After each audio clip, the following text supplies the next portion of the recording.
So today we will discuss properties of matter and their measurement. तो properties का मतलब है गुण विशेषताएं, तो पदार्थ के गुण या उसकी विशेषताएं, और उनको आप मेजर या माप कैसे सकते हो। मेजरमेंट का मतलब है उनको हम माप कैसे सकते हैं। तो दो तरह के गुणधर्म डिस्कस करेंगे भाई, एक तो फिजिकल भौतिक और दूसरे केमिकल। अब फिजिकल क्या है और केमिकल क्या है, इस बारे में पहले थोड़ा सा अंदाजा होना चाहिए आपको। फिजिकल का मतलब है that can be assessed by, जो आपकी ज्ञानेंद्रियां हैं, है ना, that can be sensed by physical senses, percept by physical senses. जैसे कलर है, किसी भी चीज का कलर है, उसका टेक्सचर है, बनावट कैसी है उसकी, सॉलिड है, वो लिक्विड है, वो गैस है, आप देख के बता सकते हैं। जहां कुछ चीजों को देखना संभव नहीं है वहां आप स्मेल करके बता सकते हैं, सुगंध के द्वारा भी आप बता सकते हैं कि ये वो चीज है। इसके अलावा, सुगंध के अलावा और कैसे कैसे हम परसेप्ट कर सकते हैं, चख के, टेस्ट। हर चीज का आप टेस्ट नहीं कर सकते, हर चीज को आप चख नहीं सकते, इसलिए कुछ चीजों को, जिन चीजों से दुर्गंध आती है उनको आप नहीं चखते ना, अच्छी स्मेल नहीं आती, फॉल स्मेल आती है जिनसे, तो उनको हम चखते नहीं, तो स्मेल करके बता देते हैं। तो जितनी भी आपके पास ज्ञान इंद्रियां हैं, परसेप्शंस, इसके अलावा कोई सरफेस है, वो खुरदरा है, चिकना है, रफ है, स्मूथ है, आप टच से बता सकते हो। दैट इज टेक्टाइल सेंसेशन या थिग्मोरिसेप्शन। टेक्टाइल, हाथ लगा के बता सकते हो, आप उंगली से छू के बता सकते हो कि ये कैसा है। तो वो है फिजिकल प्रॉपर्टीज। कलर जिसमें इंक्लूड होगा आपका, कलर कैसा है और बॉइलिंग पॉइंट कितना है। बॉइलिंग मतलब जिसपे वो बॉयल होता दिखाई देगा आपको, है ना। मेल्टिंग पॉइंट कितना है जिसपे वो पिघल जाएगा। तो ये सब प्रॉपर्टीज हैं सिंपल सी, ये सब हैं फिजिकल प्रॉपर्टीज, भौतिक गुण। तो पदार्थ के जो भौतिक गुण हैं वो हम स्टडी करेंगे। इसके अलावा है आपकी chemical properties.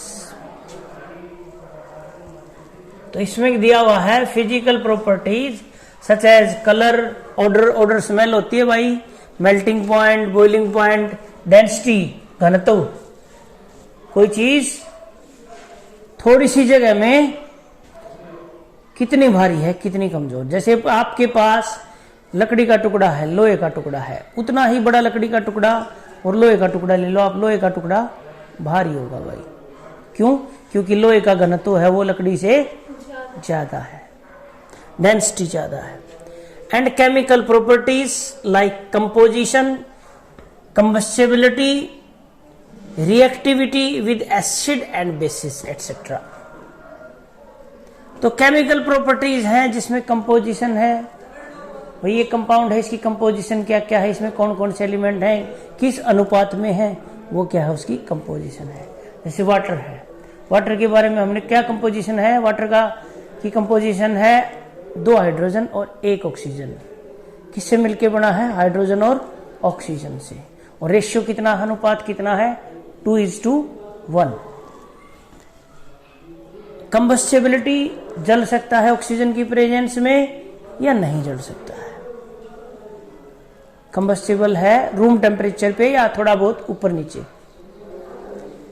Reactivity with acids and base, जो अम्ल हैं या क्षार हैं उनके साथ कोई अभिक्रिया करता है या नहीं करता है। तो ये सारी क्या है, केमिकल या रासायनिक प्रॉपर्टी, गुणधर्म है भाई। उसके बाद है आपकी physical properties can be measured और observed without changing the identity और द कंपोजिशन। अच्छा, इसमें एक बात दी गई भाई आपको कि जो फिजिकल प्रॉपर्टीज हैं, जो फिजिकल प्रॉपर्टीज हैं कैन बी मेजर्ड और ऑब्जर्व्ड। फिजिकल जो गुणधर्म है उनको आप माप सकते हो, और ऑब्जर्व करने का मतलब देख सकते हो, समझ सकते हो, विदाउट चेंजिंग देयर आइडेंटिटी। अब मैंने बताया पानी लिक्विड है, कैसे बताया आपने? आपने देखा पानी बह जाता है, वाटर कैन फ्लो। आपने उसको फ्लो करा के देखा, एक गिलास से दूसरे गिलास में डाल के देखा, ठीक है, और वो क्या है? लिक्विड है, उसकी प्रॉपर्टी है लिक्विड होना। पानी की कंपोजिशन में तो कोई चेंज नहीं हुआ ना, पानी तो वही का वही है। तो जब हम फिजिकल प्रॉपर्टीज को नापने की कोशिश करते हैं, मैंने बता दिया 1 लीटर पानी है, मैंने लीटर का नाप लिया, उसमें उस पानी को डाल के देखा और मेरे वो नाप पूरा भर गया लीटर का। मैंने बता दिया 1 लीटर पानी है, नाप भी दिया मैंने उसको, बता दिया लिक्विड फॉर्म में और पानी है, ट्रांसपेरेंट था। मैंने थोड़ा टेस्ट भी करके देखा उसको, बता दिया पानी। लेकिन लेबोरेटरी में हम ऐसी कोई भूल नहीं करेंगे, किसी चीज़ को चख के नहीं देखेंगे भाई, ध्यान रखना, क्योंकि हर ट्रांसपेरेंट चीज़ पानी नहीं होती। तो कोई कंपोजिशन में चेंज नहीं आएगा फिजिकल प्रॉपर्टीज की मेजरमेंट के लिए। भाई आप तोल सकते हो, आप उसका साइज कितना है, आकार कितना, मान लो सॉलिड है हमारे पास, कोई लोहे का टुकड़ा है, क्यूब है, तो हम उसकी लेंथ, हाइट, ब्रेड्थ ये नाप के बता देंगे कितना वॉल्यूम है इसका, ये क्यूब है, लोहे का है, सॉलिड है, ब्लैक कलर का है, ये सारी चीज़ें बता देंगे। हमने उसके साथ कोई रिएक्शन तो नहीं करानी पड़ी ना, कुछ ऐसा तो हमें नहीं करना पड़ा कि उसके एटम्स किसी और के साथ जाके अटैच हो गए हों, उसकी प्रॉपर्टीज बदल गई हों। तो जो कंपोजिशन है, जो प्रॉपर्टीज हैं, उनमें कोई बदलाव नहीं आता जब हम फिजिकल प्रॉपर्टीज को नापते हैं या समझने की कोशिश करते हैं। Chemical properties require a chemical change to occur, लेकिन केमिकल प्रॉपर्टीज क्या क्या थी? Combustibility, reactivity with acids and base. अगर आप किसी चीज को जला दोगे, मान लो आपके पास हाइड्रोजन है और आपको देखनी है उसकी कंबस्टिबिलिटी कि वो ज्वलनशील है या नहीं है, तो आपको जला के देखनी पड़ेगी। और हाइड्रोजन को जब आप ऑक्सीजन की प्रेजेंस में जलाओगे तो क्या बन जाएगा? पानी, H2O। इसका मतलब कंपोजिशन चेंज होगी उसकी। जो हाइड्रोजन है उसको आपने कन्वर्ट ही कर दिया पानी में, वाटर में, ऑक्सीजन के साथ जैसे ही, तब हमें जाके पता लगी उसकी केमिकल प्रॉपर्टी की, तो ज्वलनशील है, कंबस्टिबल है, जल जाएगी ऑक्सीजन की प्रेजेंस में। फिर हम क्या करेंगे? उसको ऑक्सीजन से बचा के रखेंगे, है ना भाई। दूसरी चीज है आपकी reactivity with acids and base. आपने मान लो आपके पास कोई कंपाउंड है और आपने किसी एसिड के साथ, वो रिएक्टिव है, रिएक्शन करेगा या नहीं करेगा, क्या करना पड़ेगा? एसिड के साथ मिला के देखना पड़ेगा भाई। और अगर उसने रिएक्शन कर दी तो रिएक्शन होगी, उसकी जो प्रकृति है, जो कंपोजिशन है, दैट विल चेंज। और नहीं की तो हम कहेंगे कि ये तो अनरिएक्टिव है, इसके प्रति एसिड के साथ रिएक्शन नहीं करता। लेकिन रिएक्शन तो करा के देखनी पड़ेगी ना, तो कंपोजिशन क्या हो जाएगी? चेंज। ठीक है।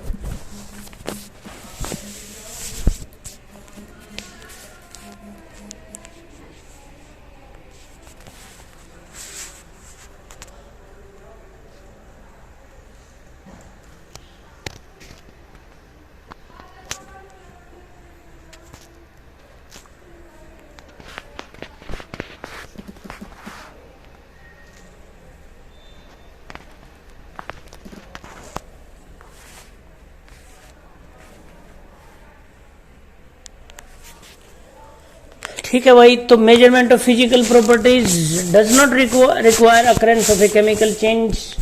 Example of chemical properties are characteristic reactions of different substances. These include acidity or basicity, combustibility, etc. Chemists describe, interpret, and predict the behavior of substances on the basis of knowledge of their physical and chemical properties, which are determined by careful measurement and experimentation.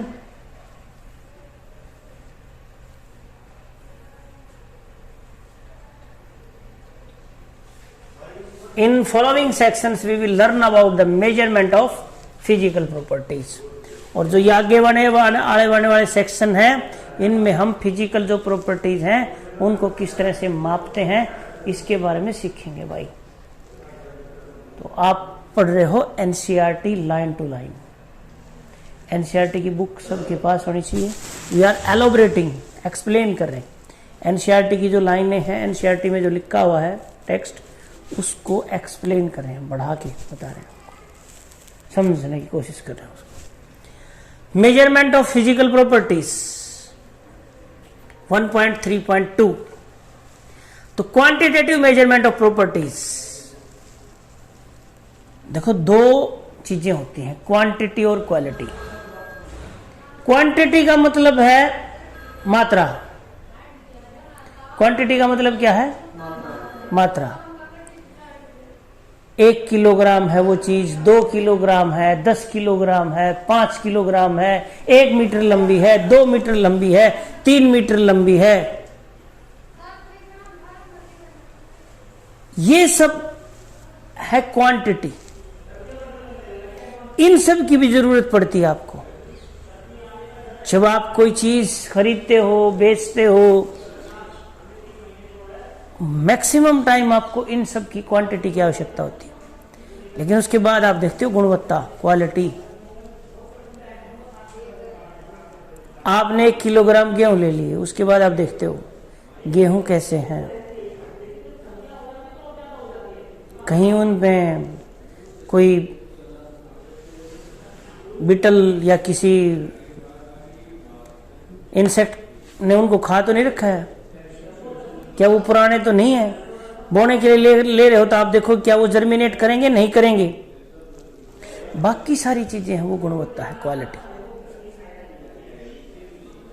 Quantity क्या है? मात्रा। बाकी चीजें हैं उससे related, that's are all quality. अच्छी quality और बुरी क्वालिटी और मीडियम क्वालिटी। कैसी क्वालिटी है आप पूछते हो। तो क्वांटिटेटिव मेजरमेंट है। क्वालिटी का मतलब in the science, in chemistry, quality का मतलब है प्योर कितना है। हमारे पास कोई केमिकल है तो उसके ऊपर लिखा होगा इतने % प्योर है, इतने % इसमें कोई मिलावट है, मेंशन होगी केमिकल के ऊपर। तो आप मेजर करोगे पहले quantity. So quantitative measurement of properties is required for scientific investigation. Many properties of matter such as length, area, volume, etc.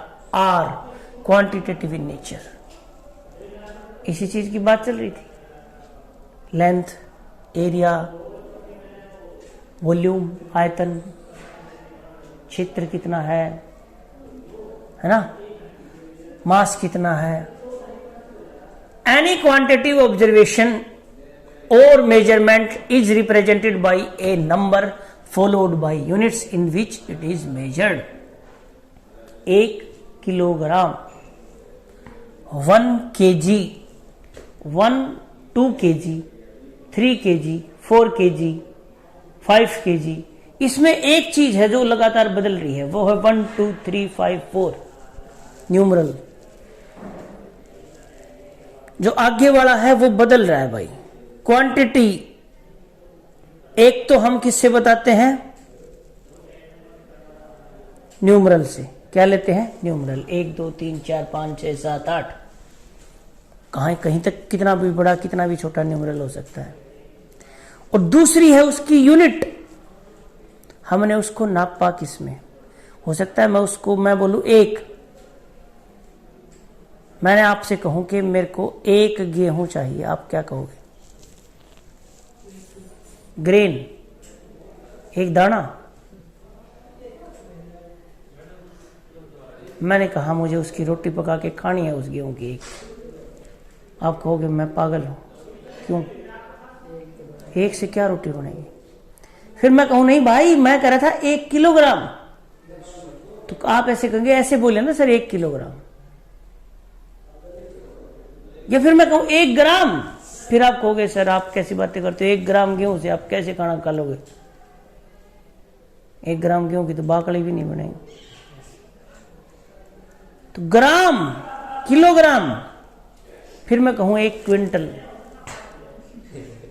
फिर कहोगे सर 1 क्विंटल तो एक बार में आप कैसे खा जाओगे, फिर आप पागल बातें कर रहे हो। तो quintal, gram, kilogram, these are the units of measurement, जो मापने की इकाइयां हैं, जो मापने में इस्तेमाल होती हैं। मैं कहूं कि भाई आपको मैं प्लाट दिला देता हूं, चलो सबको इस दिवाली पे एक प्लाट गिफ्ट करेंगे 1 बाई 1 सेंटीमीटर का, 1 बाई 1 का प्लाट गिफ्ट कर देंगे आपको, ये बोले। अब आप कंफ्यूजन में आ जाओगे। मैं कहूँगा भाई 1 बाई 1 मीटर का, फिर आप सोचोगे चलो यार 1 बाई 1 मीटर का भी ठीक है, पैर तो रख सकते हैं, कम से कम खड़े रहें। फिर मैं कहूँ भाई ऐसा नहीं है 1 बाई 1 किलोमीटर का। आप कहोगे क्यों मजाक करो सर, मैं घूमना थोड़ी, मैं पागल हूँ, क्या करूँ मैं 1 बाई 1 किलोमीटर के प्लॉट का, मकान कौन बनाएगा उस पर। बहुत सारी चीजें हैं। एक क्या है, एक न्यूमरल है, वो 2 भी हो सकता है, 3 भी, 4 भी, लेकिन जो यूनिट है वो स्पेसिफाई करती है क्वांटिटी को या मापना, जो मापते कैसे हैं हम। और अलग अलग चीजों को मापने के लिए अलग अलग यूनिटें बनाई गई।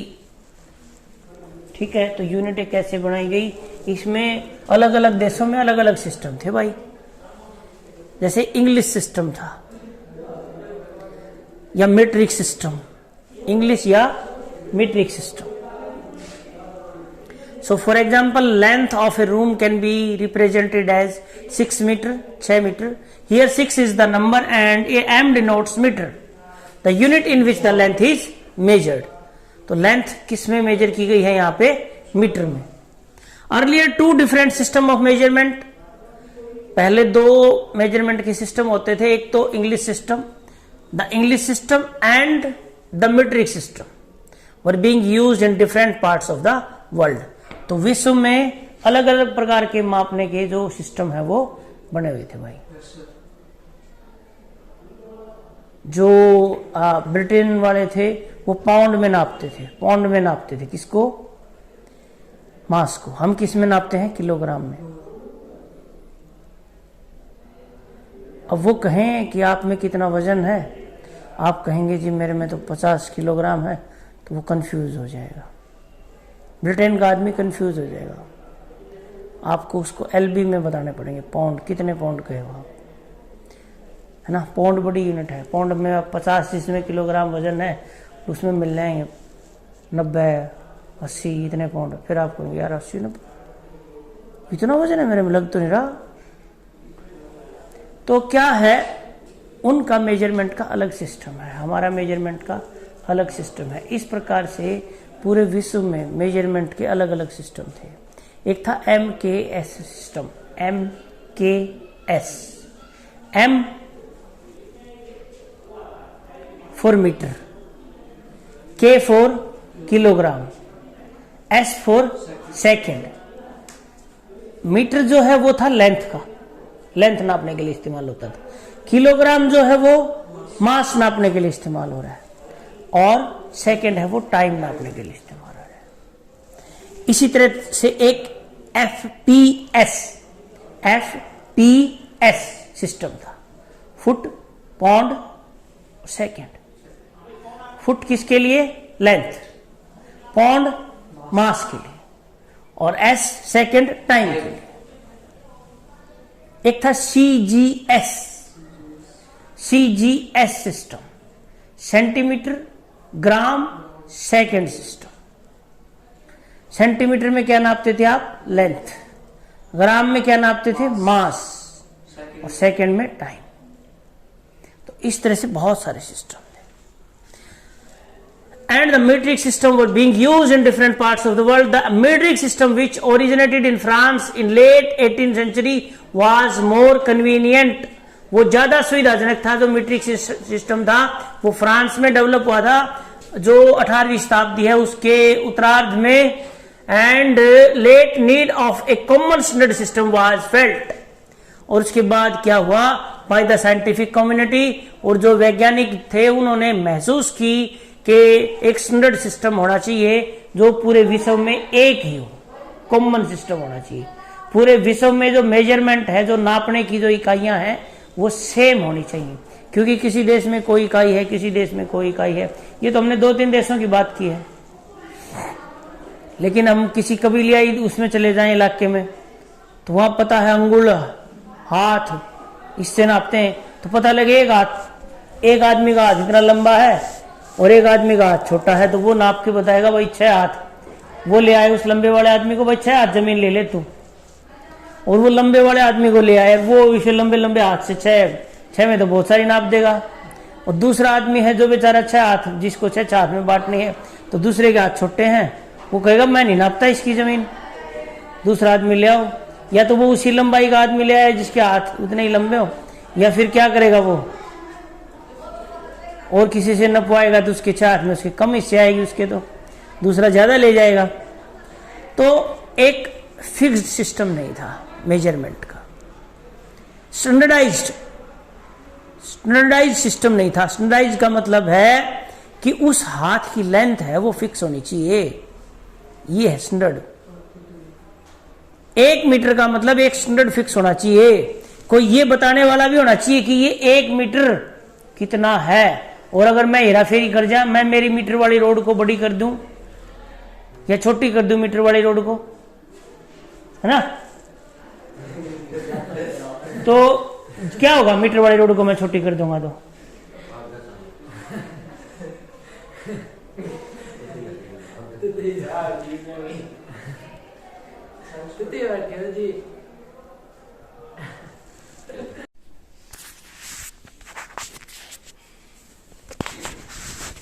तो जितने भी साइंटिस्ट थे सब ने मिलके एक डिसाइड की एक चीज कि भाई एक इंटरनेशनल सिस्टम होना चाहिए यूनिट्स का, मेजरमेंट का, और उसके लिए एक बैठक हुई, उसके बारे में हम चर्चा करेंगे। अभी कहाँ मीटिंग हुई,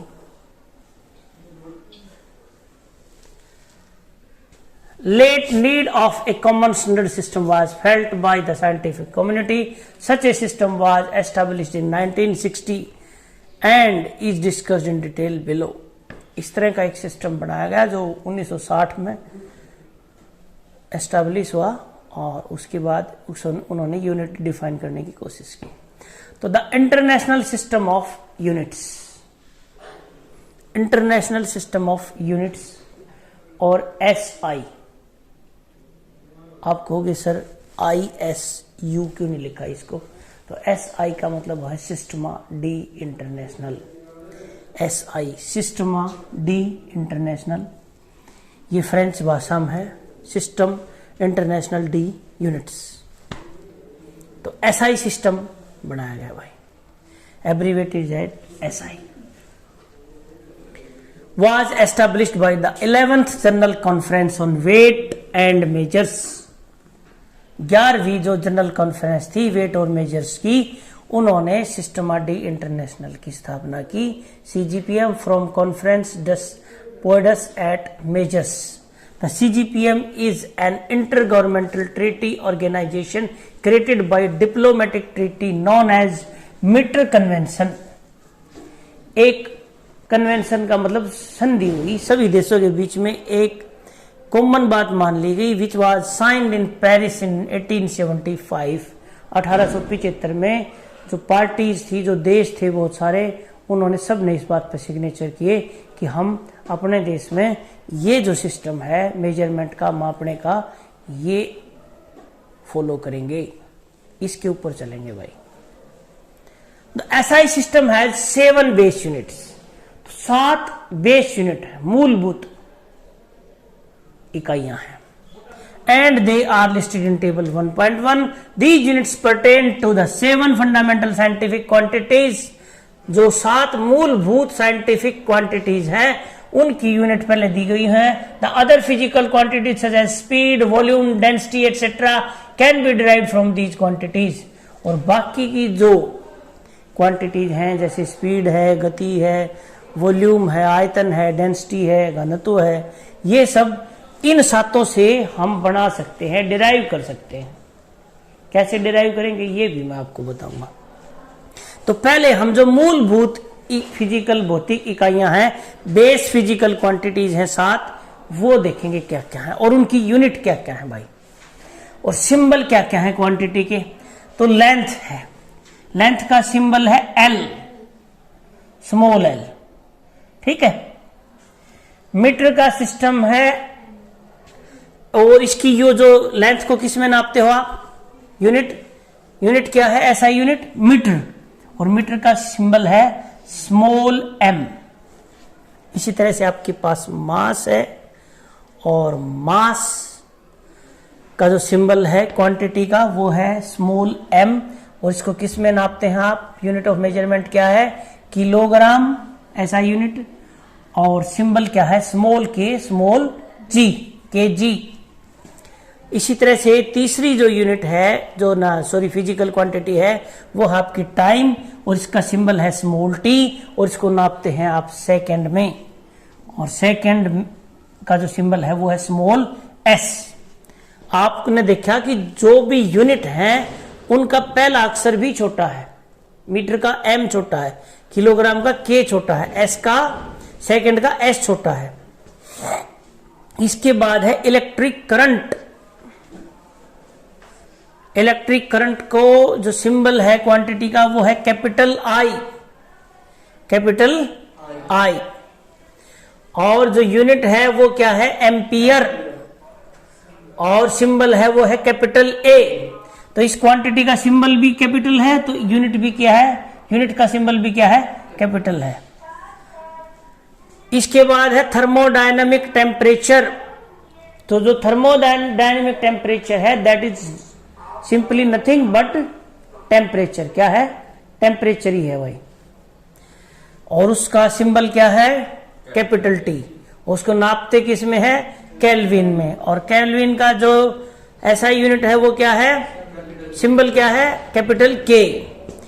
और इसके बाद है आपका 6th जो है वो है amount of substance, amount of substance, और सिंबल क्या है इसका एन, स्मॉल एन, और किस यूनिट में नापते हैं, मोल, और मोल का जो सिंबल है वो क्या है एम स्मॉल, ओ स्मॉल, एल स्मॉल, ठीक है भाई। उसके बाद है 7th ल्यूमिनियस इंटेंसिटी। ये प्रकाश की मात्रा, ल्यूमिनस इंटेंसिटी है प्रकाश की जो मात्रा है उसको नापने के लिए इस्तेमाल होता है, और इसको आप क्या लिखते हो, आई वी, आई और नीचे स्मॉल वी लगा रखी है इस पे, और इसकी जो यूनिट है एसआई वो क्या है कैंडला, और सिंबल क्या है इसकी यूनिट का सी डी, स्मॉल सी और स्मॉल डी वाई। तो ये इस तरह से आपकी 7 बेसिक यूनिट है। The definition of the SI base units are given in table 1.2। ठीक है भाई, कुछ रह तो नहीं गया ना बीच में, ठीक है। अब मीटर की भी डेफिनेशन है। अब डेफिनेशन कैसे दी गई, मैंने आपको बताया कि मीटर में भी आपने कहा होगा कि देखा होगा, देखने में आया होगा कि मेजरमेंट में गलतियां कर देते हैं अक्सर। जो किलोग्राम, ग्राम, इसके जो मेजरमेंट के लिए आती हैं, है ना, उनको ये क्या करते हैं, जो बेचने वाले होते हैं वो क्या करते हैं, उनकी जो क्वांटिटी है उसके साथ छेड़छाड़ कर देते हैं भाई। वेट एंड मेजर्स ब्यूरो जो है वो वहाँ हर देश में एक ऐसी संस्था बनाई गई जहाँ पे जो वेट हैं उनका स्टैंडर्ड मिलेगा। किसी ने किलोग्राम की बाट है, उसके नीचे कुछ चिपका दिया या उसको घिस लिया या उसमें से कुछ थोड़ा छोटा टुकड़ा तोड़ दिया, या किसी ने क्या किया, किलोग्राम का जो बाट है उसमें क्या किया, उसने वजन कम कर दिया, डेंसिटी कम कर दी, घनत्व कम कर दिया। साइज तो उतना ही दिख रहा है लेकिन वो तोल कम रहा है, नुकसान हुआ आपका। तो आप उसको पकड़ के कहाँ लेके जाएंगे, गवर्नमेंट के पास। गवर्नमेंट क्या करेगी, ला भाई तेरे बाट दिखा, वो जो उसके वेट हैं, बाट वेट जो हैं उनको ले लेंगे और उनको लेबोरेटरी में भेजेंगे चेक कराने के लिए। चेक किसके साथ करेंगे? अब जो एसआई सिस्टम जो बना, जो इंटरनेशनल स्टैंडर्ड बना, उन सब ने प्रोटोटाइप्स बनाए। एक तरफ उस प्रोटोटाइप को रखेंगे, उस चीज को रखेंगे जिसका 1 किलोग्राम फिक्स कर रखा है इंटरनेशनली कि ये 1 किलोग्राम है, ये वेट 1 किलोग्राम है। फिर जो हमने टेस्टिंग के लिए हमारे पास कहीं से आपने भिजवाया जो गवर्नमेंट के थ्रू लेबोरेटरी में आया, उसको हम एक तरफ रखेंगे।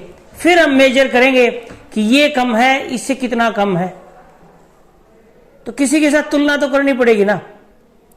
तो जो चीज जिसके साथ तुलना करेंगे, जिसके साथ कंपैरिजन करेंगे, जिसके साथ नाप के देखेंगे, उसको कहते हैं स्टैंडर्ड, जो फिक्स है। That should be fix. और उसमें क्या होना चाहिए? ऐसा नहीं होना चाहिए कि वो समय के साथ अपने आप बदल जाए। जो स्टैंडर्ड है उसकी कुछ विशेषताएं होनी चाहिए। एक विशेषता तो ये होनी चाहिए, जैसे मीटर की रोड है, आपने देखा कि लोहा जो है आयरन, वो जब गर्मी ज्यादा पड़ती है तो फैल जाता है। और पता लगेगी मीटर जो है वो, मीटर वाला जो गोज है आपका, मीटर वाला जो रोड है वो एक्सपेंड होके लंबा हो गया थोड़ा सा गर्मियों में, और आप मेजरमेंट करने लगे उससे, तो आप जो एक चीज मेजर कर रहे थे 6 मीटर, वो 6 मीटर में पूरी ही नहीं हुई। आपने देखा कि ये तो मैंने 6 मीटर चीज लेके आया था, मैं कभी सर्दियों में खरीदी थी आपने, और आप जब आपने नाप के देखी वो 6 मीटर पूरी नहीं हुई, कहाँ गई? इसका मीटर, इसका मतलब या तो वो चीज सिकुड़ गई, वो कपड़ा सिकुड़ गया, या फिर मीटर की जो रोड है वो लंबी होगी। तो ऐसी रोडें भी नहीं होनी चाहिए, ऐसे मटेरियल की भी नहीं बनी होनी चाहिए जो बहुत ज़्यादा वेरिएबल हो, जो गर्मियों में इतना फैल जा, सिकुड़ जा, ऐसा कुछ नहीं होना चाहिए। वातावरण का प्रभाव नहीं होना चाहिए उसमें। स्टैंडर्ड जो है वो फिक्स होना चाहिए। तो जो एसआई स्टैंडर्ड बनाए गए, जो एसआई यूनिट है, उनकी डेफिनेशन दी गई, वो किसके आधार पे दी गई, वो सब चीजें यहां मेंशन कर रखी हैं ऐसे। तो इरिडियम प्लेटिनम का एक सिलेंडर है जो पेरिस में रखा हुआ है, उस सिलेंडर की जो मास है वो कितना है? 1 किलोग्राम। और उस सिलेंडर के ऊपर 2 निशान लगा रखे हैं।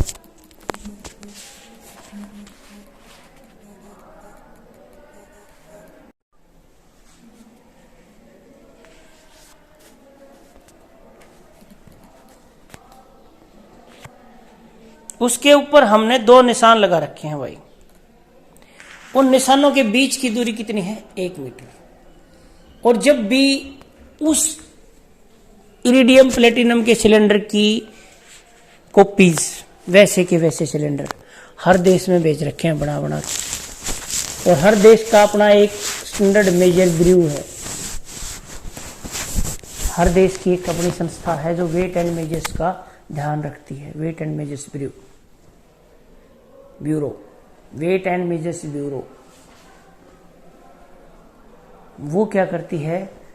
उन स्टैंडर्ड, जो स्टैंडर्ड हैं उनको अपने पास रखते हैं सेफ, और जब भी आवश्यकता होती है उनके साथ कंपैरिजन करके देख लेते हैं, बता देते हैं भाई आपके वेट कम है, गलत वेट हैं या सही हैं, आपकी मीटर की रोड जो है वो ठीक है नहीं है, आपके जो weighing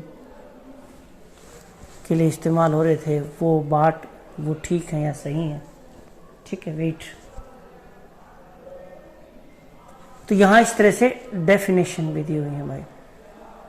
The SI system allows the use of prefixes to indicate the multiples or sub-multiple of a unit.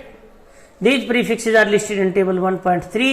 तो 1.3 में हम इनको देखेंगे। Let's now quickly go through some of the quantities which you will be often using in this book. तो इस book में जो quantity आएंगी वो भी देखेंगे, लेकिन उससे पहले हम क्या देख लेते हैं? Table 1.2 definitions of SI base units. Unit of length क्या है भाई? मीटर। अभी पढ़ी आपने। The metre symbol M is the SI unit of length. It is defined by taking the fixed numerical value of the speed of light in vacuum. C capital small c है, यह है speed of light to be, ठीक है।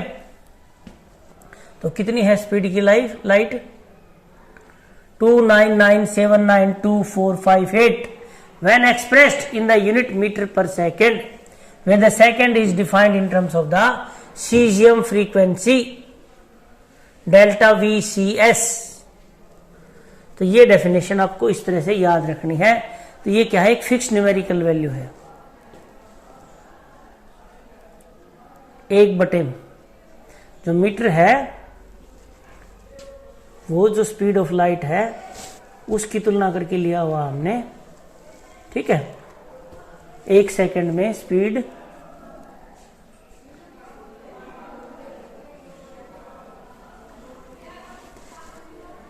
कितनी है light की, इसकी तुलना करके लिया हुआ भाई। इसके बाद है यूनिट ऑफ मास, इस तरह से यूनिट ऑफ मास किलोग्राम है। The kilogram symbol kg is the SI unit of mass. It is defined by taking the fixed numerical value of the Planck's constant h to be 6.62607015 into 10 raised to power minus 34 when expressed in the units JS, joule second, which is equal to kilogram meter square per second, where the meter and the second are defined in terms of C and delta VCS। इसके बाद है unit of time. तो ये किस में major होता है भाई, सेकंड में। The second symbol S is the SI unit of time. It is defined by taking the fixed numerical value of the caesium frequency delta VCS, the unperturbed ground state hyperfine transition frequency of the caesium 133 atom to be 91926317770 when expressed in the unit hertz, which is equal to per second। इसके बाद है unit of electric current. इसकी definition है ampere. The ampere symbol capital A is the SI unit of electric current. It is defined by taking the fixed numerical value of the elementary charge E to be 1.6021766634 into 10 raised to power minus 19। ये charge electron proton पे होता है भाई, elementary charge है ये। When expressed in the unit C, C capital C is coulomb, coulomb charge की unit है, which is equal to AS, ampere second, where the second is defined in terms of delta VCS। उसके बाद है unit of thermodynamic temperature kelvin. तो kelvin को किस तरह से डिफाइन किया गया था, kelvin symbol small k is the SI unit of thermodynamic temperature. It is defined by taking the fixed numerical value of the Boltzmann constant kappa to be 1.380649 into 10 raised to power minus 23 when expressed in unit joule per Kelvin, which is equal to kilogram meter square per second square per Kelvin, where the kilogram, meter and second are defined in terms of HC and delta VCS। ठीक है भाई। Unit of amount of substance mole.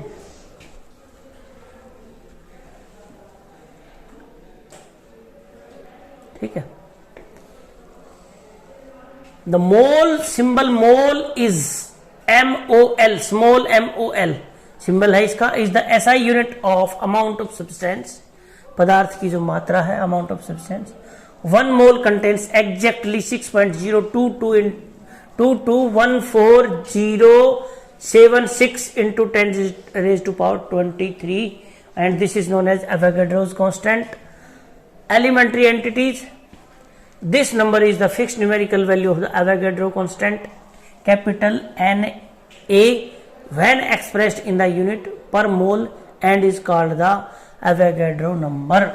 The amount of substance symbol small n of a system is a measure of the number of specified elementary entities. An elementary entity may be an atom, a molecule, an ion, an electron, any other particle or specified group of particles. तो Avogadro तो number है simple एक, और कहाँ से आया, कैसे Avogadro number आता है, या प्लैंक्स कांस्टेंट, बोल्ट्जमैन कांस्टेंट, ये सारे क्या है, ये आप आगे पढ़ोगे भाई। जैसे जैसे हम आगे बढ़ते जाएंगे सारी चीज़ें आगे आगे आती जाएंगी। तो इनके बारे में आपको ज़्यादा चिंतित नहीं होना है कि सर ये क्या आ गया एकदम से, ये हमने अब तक पढ़े नहीं है। Boltzmann constant, Avogadro constant, Planck's constant, है ना, सीजियम 133 क्या है, फ्रीक्वेंसी, ये सब आहिस्ता आहिस्ता आप सीखते जाओगे। तो ये सिर्फ आपको ध्यान में रहनी चाहिए, मतलब अपने पास स्टोर्ड है यूनिट्स। आहिस्ता आहिस्ता जैसे जैसे हम आगे बढ़ेंगे समझ में आती चली जाएंगी चीज़ें, दोबारा से आप समझ जाओगे क्या क्या। Unit of luminous intensity, candela. Candela शब्द है कैंडल से बना है, मोमबत्ती, कैंडला। ल्यूमिनेस इंटेंसिटी, जो चमक है उसकी मात्रा कैसे मापते हो आप। The candela symbol CD is the SI unit of luminous intensity in a given direction. It is defined by taking the fixed numerical value of the luminous efficacy of monochromatic radiation of frequency 540 into 10 raised to power 12 hertz KCD to be 683 when expressed in the unit 1 meter per watt, which is equal to candela और SR पर watt और CD SR पर kilogram पर metre square second cube when the kilogram, meter and second are defined in terms of HC and delta VCS। तो ये थी आपकी यूनिटों की डेफिनेशन भाई। उसके बाद है prefix used in the SI system. ये किसी भी यूनिट को छोटा बड़ा करने के लिए इस्तेमाल होते हैं भाई। प्रीफिक्स जो है वो 1.3 टेबल में जैसे हमने पहले पढ़ा था दिए हुए हैं। तो ये एक 1.3 जो टेबल है आपकी वो है ना, मेंशन थी ना यहाँ पे। तो ऐसा system allows the use of prefixes to indicate the multiples और submultiples of a unit. These prefixes are listed in table 1.3। तो ये टेबल है आपकी 1.3 और ये है आपके प्रीफिक्सेस। ये मैंने पहले भी आपको बताए थे, लिखवाए थे। ये किसी भी यूनिट को छोटी बड़ी करने में इस्तेमाल होते हैं। मैंने आपको ये भी बताया था deci, centi, milli, micro, nano, pico, femto, atto, zepto, yocto और deca, hecto, kilo, mega, giga, tera, peta, hexa, जेटा, योटो। तो आप डेसी से शुरू हो गए और योक्टो तक जाओगे ऊपर की तरफ, है ना। इसके बीच से स्टार्ट करते हैं हम डेसी। डेसी वाली जो टर्म है, योक्टो बहुत छोटा, जब आपको कोई क्वांटिटी बतानी हो 10⁻⁻24 का मतलब 1/10⁻24। बहुत छोटी जब यूनिट लेते हैं हम तो हम इनका इस्तेमाल करते हैं।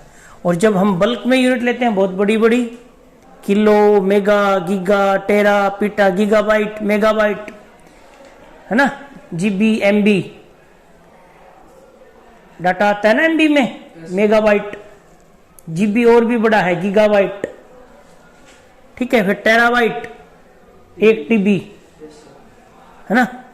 पेटा, पेटा फिर और भी बड़ी है, पेटा, एक्सा, जेटा, योटो, ये बड़ी बड़ी चीजों को डिफाइन करने के लिए। ये है आपकी एनालिटिकल बैलेंस।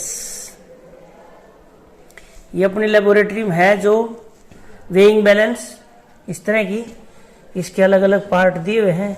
ये ऊपर वाला पार्ट है, ये राइडर कैरियर है, इसके ऊपर एक राइडर का इस्तेमाल होता है। और ये राइडर कैरियर नोब है इसकी साइड में, और ये बीच में बीम दी हुई है, ये पेन है, यहाँ तराजू है जहाँ रखने के लिए चीजें, है ना। ये बीम रिलीज है, इससे इसका इस्तेमाल करके बीम रिलीज का और आप नापते हो, आप देखते हो कि वेइंग बैलेंस जो बैलेंस हुई नहीं हुई। पॉइंट एंड स्केल है, पेन रिलीज है, लेवलिंग स्क्रू है, ये सारे इसके हिस्से हैं। ये एनालिटिकल बैलेंस है, फिगर 1.5।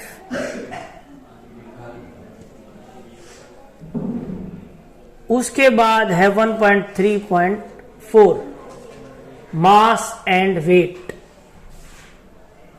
इसमें बड़ी उलझन रहती है, कई बार आप मास को वेट मान लेते हो, वेट को मास मान लेते हो। तो मैं आपको बताऊं, मास जो है वो फिक्स्ड है, मात्रा पदार्थ की आप में जितनी है उतनी है। लेकिन वेट आपका चेंज हो सकता है। Weight is the type of force. Weight कुछ नहीं है, टाइप ऑफ फोर्स। आपके ऊपर कितनी फोर्स लग रही है, ठीक है। आप जो सरफेस है अर्थ का, उस पे आप कितनी फोर्स लगा रहे हो, दैट इज वेट। अगर हम चांद पे जाएं तो वेट आपका कम हो जाएगा, या कहीं और आप लिफ्ट में हो तो आपका वेट अलग शो करेगी आपकी जो मशीन है वो, वेइंग मशीन। या आप पैर से दबा दें थोड़ा वेइंग मशीन को, देखना वेइंग मशीन और वेट शो करेगी, बाकी पैर उतना ही रखा हुआ है आपका। तो weight is the type of force, और मास जो है दैट इज फिक्स्ड। पदार्थ की जो मात्रा है, the amount of substance is in your body और इन एनीथिंग, वो क्या है, मास। तो mass of a substance is the amount of matter present in it, while weight is the force exerted by gravity on an object. जो gravity है वो किसी object पे कितनी फोर्स लगा रही है, नीचे की तरफ कितनी ताकत से धरती अपनी तरफ खींच रही है उसको, वो क्या है उसका वेट। अब डिपेंड किस पे करेगा, जी पे। वेट किसके बराबर होता है, W is equal to M G. M है मास, मास रहेगा फिक्स्ड। जी क्या है, एक्सेलरेशन ड्यू टू ग्रेविटी। कितने एक्सेलरेशन, त्वरण के साथ धरती पर सेकेंड स्क्वायर आपको खींच रही है। अगर चांद पे जाओगे तो चांद का जी है जो वो अलग होगा। जो पुल है, जो ग्रेविटेशनल पुल है, वो चांद का अलग होगा। अलग होगा तो वेट भी अलग होगा आपका। मास तो सेम है लेकिन वेट क्या होगा, अलग होगा। Where its weight may vary from the mass of a substance is constant, where its weight may vary from one place to another due to change in gravity. You should be careful in using these terms. The mass of a substance can be determined accurately in the laboratory by using analytical balance. The SI unit of mass as given in table 1.1 is kilogram. However, its fraction named as gram. 1 kilogram कितने के बराबर होगा, 1000 grams के बराबर। is used in laboratory due to the smaller amount of chemicals used in the chemical reactions. तो लगभग हम ग्राम में नापते हैं लेबोरेटरी में, क्योंकि स्मॉल अमाउंट में केमिकल इस्तेमाल होते हैं। किलो किलो केमिकल इस्तेमाल नहीं होते। किलो किलो कहाँ इस्तेमाल होते होंगे फिर, लेबोरेटरी में तो ग्राम में नापते हैं। किलो किलो कहाँ इस्तेमाल होते होंगे, इंडस्ट्री में, फैक्ट्रियां हैं बड़ी बड़ी जहाँ मास प्रोडक्शन होता है चीज़ों का, वहाँ किलोग्राम में इस्तेमाल होता है। उसके बाद आपका वॉल्यूम। वॉल्यूम क्या है आपका, आयतन। Volume is the amount of space occupied by substance. It has unit of length cube या metre cubic. So in SI system volume has units of metre cubic, length, breadth और height. But again in chemistry laboratories smaller volumes are used, hence volume is often denoted in centimeter cubic और decimeter cubic units. छोटे छोटे block इस्तेमाल होते हैं, छोटा छोटा आयतन, इसलिए इनको सेंटीमीटर क्यूबिक और डेसीमीटर क्यूबिक कहा गया। A common unit liter which is not an SI unit is used for measurement of volume of liquids. Litre कई बार इस्तेमाल होती है बट लीटर SI यूनिट नहीं है, ठीक है। और 1 लीटर किसके बराबर होती है, 1000 ml के बराबर, या 1000 सेंटीमीटर क्यूबिक, या 1 डेसीमीटर क्यूबिक। तो figure 1.6 helps to visualise these relations, ठीक है। ये आप देख सकते हो यहां से।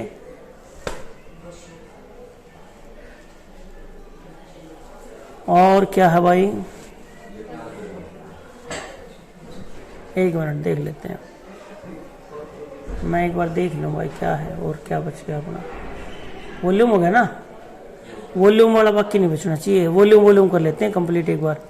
इन the laboratory the volume of liquids और solutions can be measured by graduated cylinder, burette, pipette, etc. A volumetric flask is used to prepare a known volume of a solution. These measuring devices are shown in figure 1.7.